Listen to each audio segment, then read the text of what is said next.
January 31st. This is my story, and I'm sticking to it. My first journals were no more than spiral notebooks in the beginning, the genesis of my writing 30 years ago. The journals progressed to hardcover and eventually settled into leather-bound.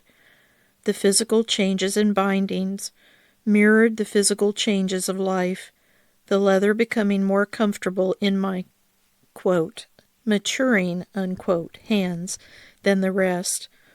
All along the way, I never viewed myself as a writer, just someone feeling a need to think slowly, process words at my own pace, and reassemble them in my mind. Those journals became an accounting of mundane life, deeper thoughts, but most of all, the changes God worked in me as He carried out His intentional transformations, bit by bit. Some of the entries were painful to read, bringing to the surface my losses and failures. Others reminded me of the blissfully good times, especially with our children as they grew up and the experiences we shared as a family. Each page became a marker on my timeline. Each was evidence of God's workings and His interactions with me. We all have a story to tell. We are created in God's image, and each one of us has a purpose on this earth. We discount our importance to God, yet He sent His only Son, Jesus, to a sinner's cruel death on a cross.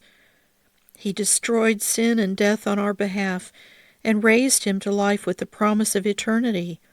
Why? Because He loves us. And because of His amazing love, we have a story to tell the world, His story, through our testimony of faith in Jesus. I found my story and my mission in His timing and through His leading. The book you are listening to is proof of it, and my hope is that it leads each person reading it back to the author of life. However, the only book that ultimately matters is the one God Himself inscribes with our names. It is the book of life, the recording of each believer who has placed his or her faith in God's precious Son. I pray your name is written there with mine, and that you will share your story with the world as the Holy Spirit leads you to. This is my story, and I'm sticking with it. Revelations 21:27. Nothing impure will ever enter it, the new heaven, nor will anyone who does what is shameful or deceitful, but only those whose names are written in the Lamb's book of life. And John 21:25. Jesus did many other things as well. If every one of them were written down, I suppose that even the whole world would not have room for the books that would be written.